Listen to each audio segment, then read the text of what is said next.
Bonjour, l'objectif de cette vidéo est de vous montrer comment dessiner une illustration 3D et comment l'intégrer dans une image réelle en utilisant des techniques de projection disponibles dans Adobe Illustrator. Avant de continuer, je vous invite à réagir au contenu de cette vidéo.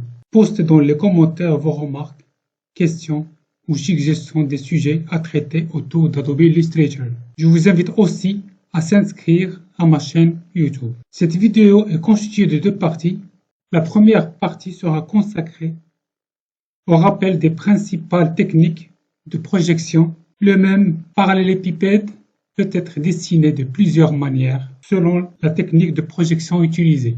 Les techniques de perspective nous aident à mieux imaginer les objets et les architectures en 3 dimensions.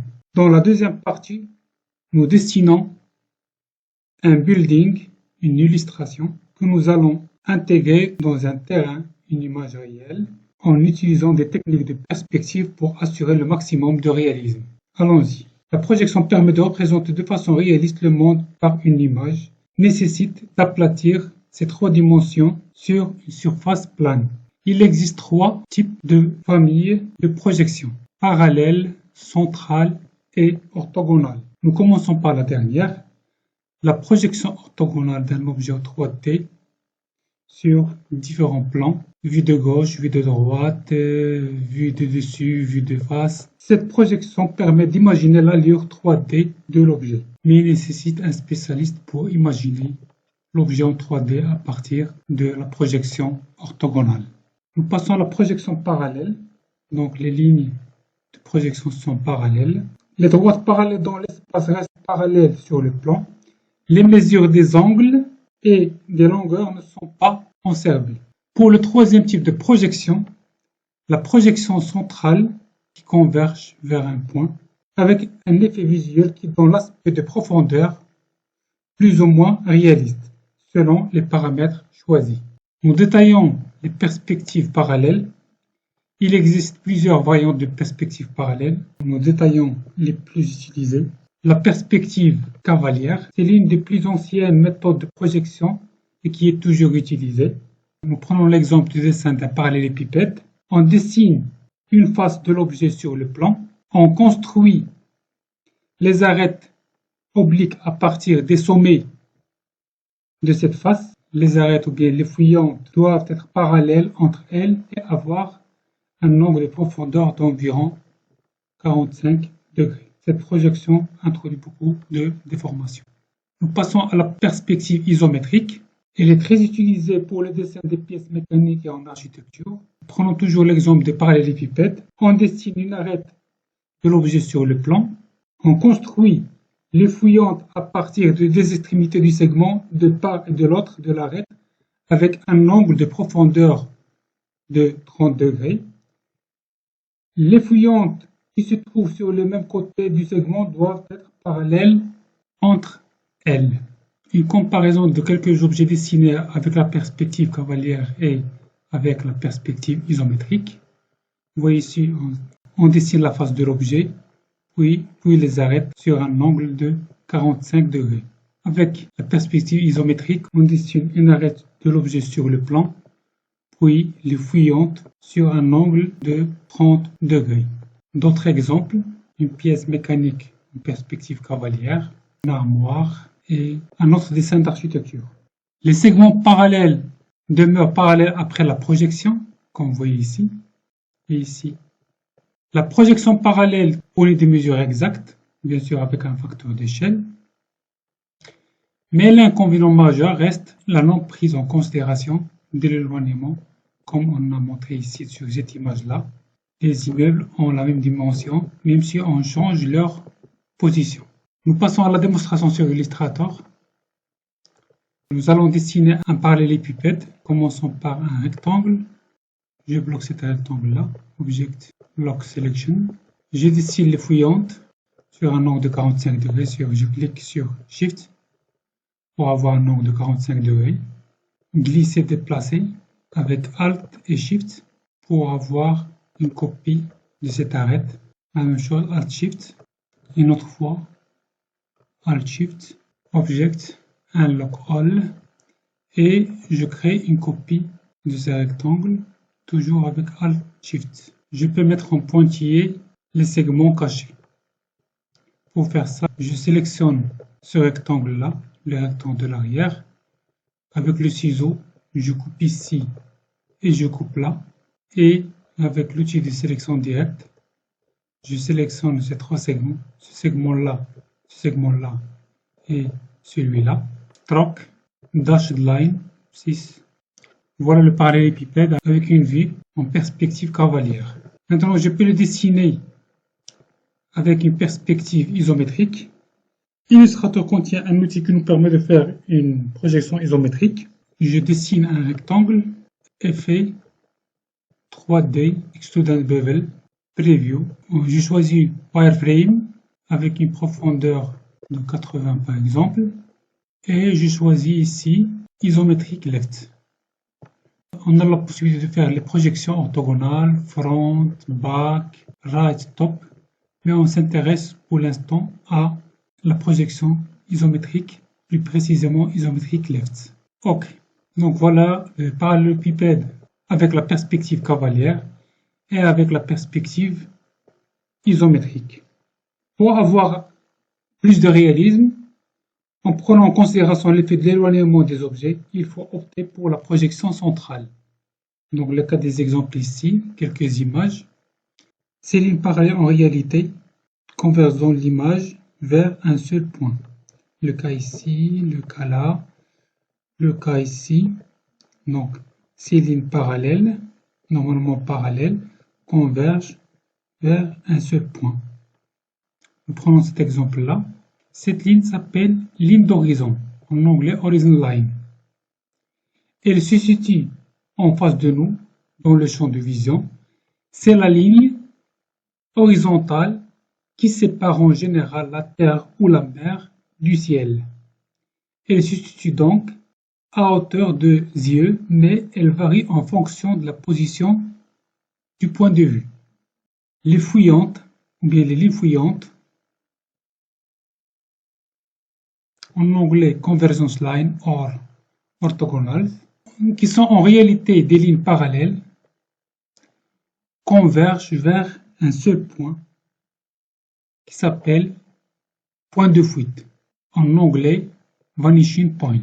Dessiner un objet avec une perspective à point de fuite varie selon la position dans l'espace, plus proche ou plus loin, du haut ou du bas. Quand vous voyez le même objet, le dessin change selon la position. Il existe trois types de perspectives à point de fuite. Perspective à un seul point de fuite, à deux points de fuite et à trois points de fuite. Nous commençons par la perspective à un point de fuite, la ligne d'horizon. Les différentes lignes de fuite convergent vers un seul point. Si on considère une ligne d'horizon, un point de fuite, nous allons dessiner toujours le parallélépipède. On dessine une face de l'objet sur le plan. On construit les fouillantes à partir des sommets de cette face en les reliant au point de fuite. Les arêtes horizontales et les arêtes verticales sont parallèles entre elles. Nous passons à la perspective à deux points de fuite. Toujours la ligne d'horizon, le premier point de fuite et le deuxième point de fuite. Ici les lignes horizontales, mais sur la perspective à deux points de fuite, convergent vers ce point-là ou vers ce deuxième point de fuite. Si on considère une ligne horizontale avec deux points de fuite, on dessine une arête verticale de l'objet sur le plan. On construit les fouillantes à partir des extrémités de cette arête. On dessine les arêtes verticales parallèles et perpendiculaires à la ligne d'horizon. On dessine les fouillantes supplémentaires.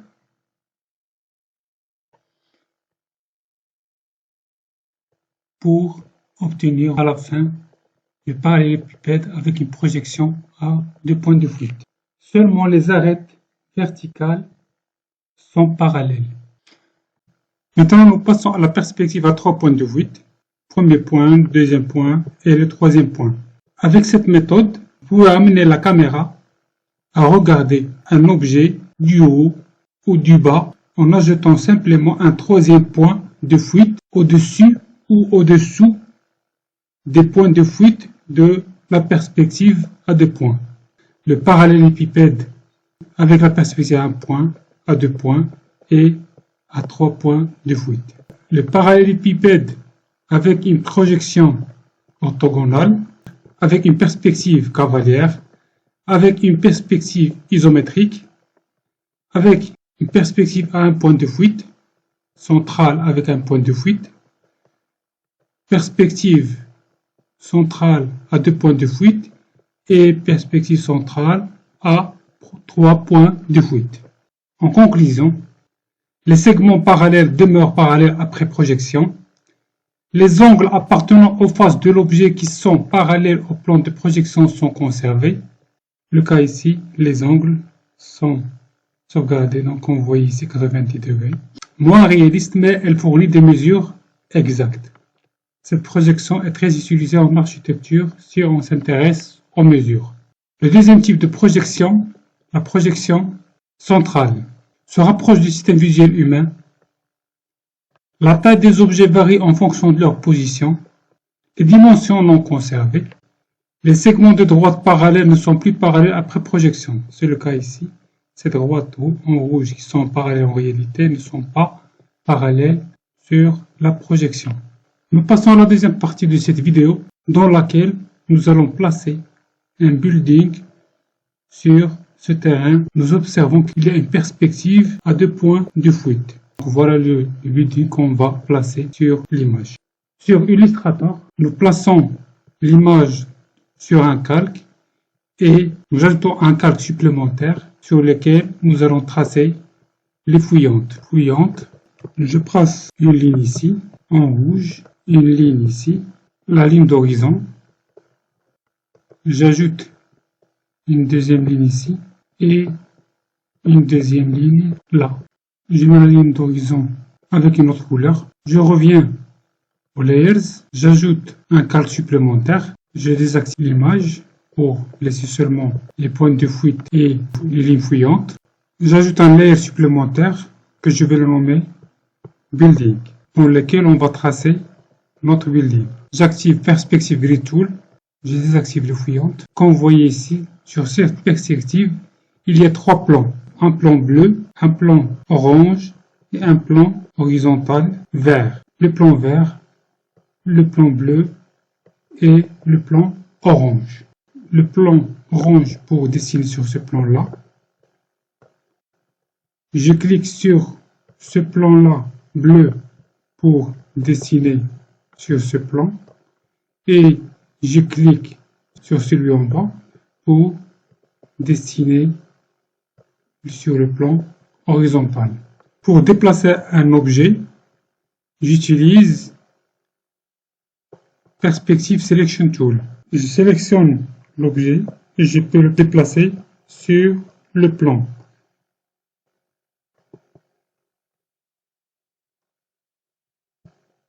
Je peux bien sûr changer sa couleur. Pour le déplacer de ce plan-là vers ce plan-là, il suffit de le glisser et je clique sur 3 pour le plan orange, 2 pour le plan vert. Donc 3 et je le déplace ici. Je vais créer une copie sur le plan vert, je le déplace et je clique sur 2.